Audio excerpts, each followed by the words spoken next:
this is Mike and Andrea from Team Witch Doctor. Our first fight just aired on the Discovery Channel this Friday, so we just wanted to make this video to talk a little bit about what happened leading up to the fight and what happened during the fight itself.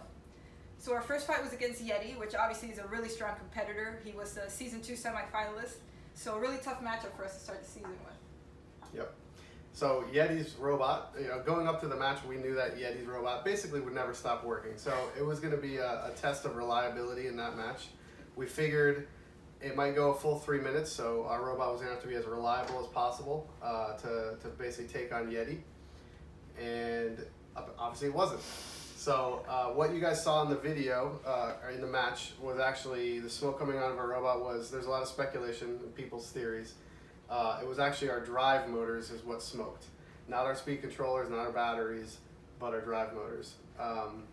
So because this build was on such a short timeline, only less than 6 weeks for us to actually, from design, from the green light from BattleBots to shipping out to the event, was less than 6 weeks.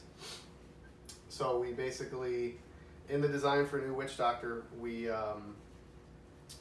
optimize our armor and our weapon and everything, and basically put as much weight everywhere as we could. And as you guys know, we don't have Shaman this year, so Witch Doctor is a full 250 pounds. And because Ampflow Motors actually just released 48 volt motors in both short and long versions. So we basically switched our entire weapon system and drive system to 48 volts, which allowed for shorter motors, smaller motors. This is the Ampflow 48 volt motor, which we had been using, or what we were using in that match against Yeti. And this is a 24 volt Ampflow motor that we would use last season. Now, as you can see, these motors are sizably different. This motor has a theoretical same horsepower output as this motor, less torque, but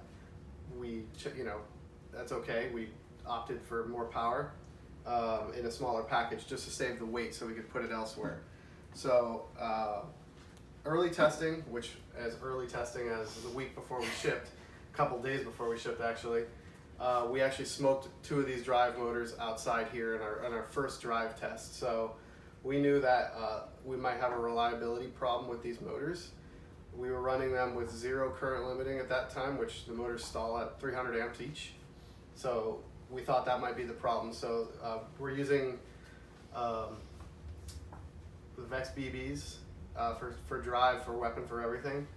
And those have optional current limiting built in. So we upped the current limit on those motors to 150 amps. And we did some repeated, we replaced the motors. Obviously they were smoked, so we replaced them. We did some testing out here before we shipped at 150 amp current limit, and they seemed to work fine. There was no smoke, no. Yeah, you were driving donuts in the parking lot. We actually had a timer, and we would time 3-minute matches to make sure that the motors could last that long. Mm-hmm. They weren't really even getting that hot to the touch, so it seemed that problem had gone away. When we got to the event, we actually did the same thing. We ran it for the 3 minutes. And because we were still so conscious about this issue, we actually set the current limit to 100, even after at the event. We had it 150 here, and we're like, you know what, let's be a little more conservative, and we set it to 100. Well, after they announced that we're fighting Yeti, we said, oh man, Yeti's super reliable, so we lowered the current limit to 100, or increased it to 100. So we figure we're at a third of the current that these motors should theoretically be able to handle, so that should be pretty safe. Mm-hmm. Obviously, we were wrong. We did testing in the box, and yeah.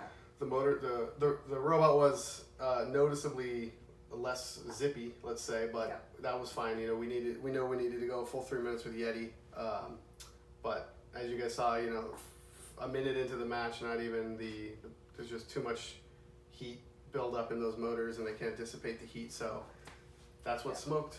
So after this match, we had a very difficult decision to make because.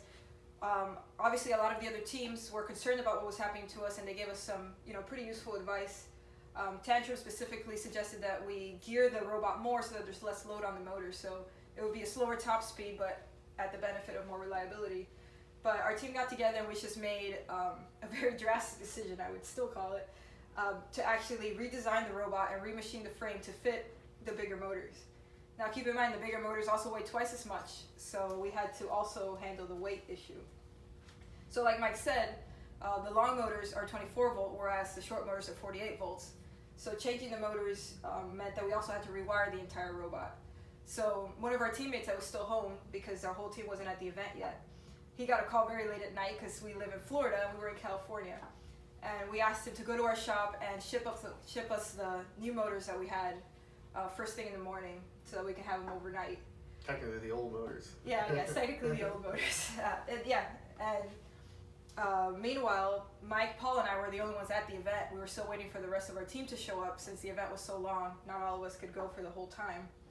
So the three of us had about 2 days, I think it was, basically to change almost the whole design of the robot, right? We had to rewire, we had to remachine the frame, you did some CADing. And luckily Tormach was at the event and they were actually able to machine our frame from the models that you gave them. Mm-hmm. So it was definitely a rush to even get this done in the time that we had. You know, usually it would probably take us a couple of weeks to do something like that. Luckily we were using Maxam's batteries this year, and those have enough power that we were able to take out one pack and run all of the drive system on only one battery, which was also really helpful in getting the weight down. So you want to talk a little bit about what went right during the fight? Yeah, sure. So Yeti, we knew Yeti was going to come at us basically full charge, full speed. He did not disappoint. He did not disappoint. Yeah. And our robot, as we've got a lot of comments that our robot looked like a 120-pound robot compared to Yeti because it's so much smaller than Yeti, and it is hilarious at how much bigger Yeti is. Yeti is probably one of the biggest robots. It's also really intimidating to see your robot in the arena next to Yeti. Yeah.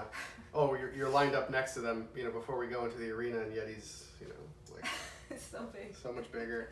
So it is definitely an intimidating thing to see, but we knew he'd be coming right at us, and we knew he was obviously going to go for the kill. So we were nervous that our weapon wouldn't be able to get a hit on his weapon, but that actually was not the case because his robot's so much bigger than ours.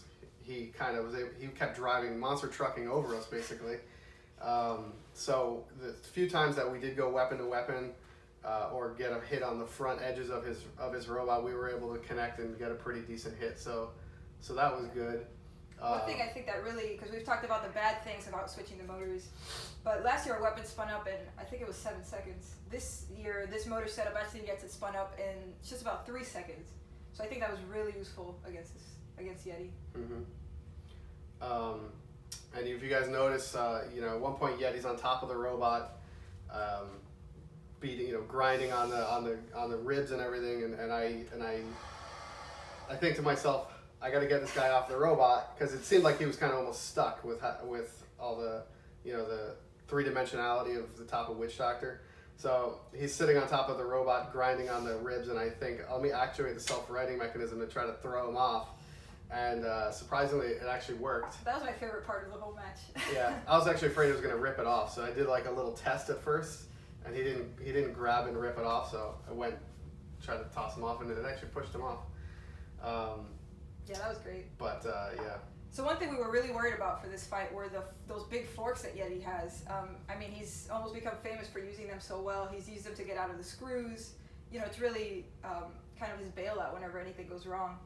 And a big concern that I had was that he'd be able to get under our robot, because once the front of your robot's up, obviously your weapon's not going to connect, and he's going to be able to push us on these back wheels. But I think you did a great job of not letting him do that and trying to get around and disable those forks before he could really put them to use. Yeah, well, because the forks are so long, we were speculating that if we were able to actually this is how big they are, so if we could actually get around the side of these a little bit, we'd actually be able to make contact and hopefully disable them, rip them off, or mangle them up so that they'd be in his way. And that part worked. That part worked. And at one point, we did get a hit or two, and so one of them got disabled. I don't know if they were entirely disabled or what, but he didn't use them for the rest of the match. So yeah. So one thing that's kind of a tradition, I would say, in BattleBots is that whenever there's damage like this, the team will sign the part of the robot that got ripped off and give it to the opponent, which it's really part of the tradition, and I'm always really excited to get parts like that because it just shows respect between the teams, and it's a really nice memory. So we got this fork here. It says to Witch Doctor from Yeti, and the team signed it. And one thing that I think that is really cool is on the other side, here's a perfect tooth mark from our robot, so that's a perfect fit there. So kind of let's call it a signature from Witch Doctor. So yeah, he put that really hurt on that one. So yeah, this is definitely a really nice keepsake. Mm-hmm. And likewise, since he ripped off one of our rib armors, our whole team signed it and gave it to him to hang up. And yeah, he kept it hung up on his pit for the rest of the event. So we can't tell you much more because we don't want to spoil any more fights. But what we can tell you is that we do successfully get the new old motors, the motors from season 2, Witch Doctor, successfully into the season 3 design in time for our next fight. So you have to tune in for the next one to see who we go up against and whether all that work was really worth it. Because it was a lot of work to get that ready. It was. All right, so see you on the next episode.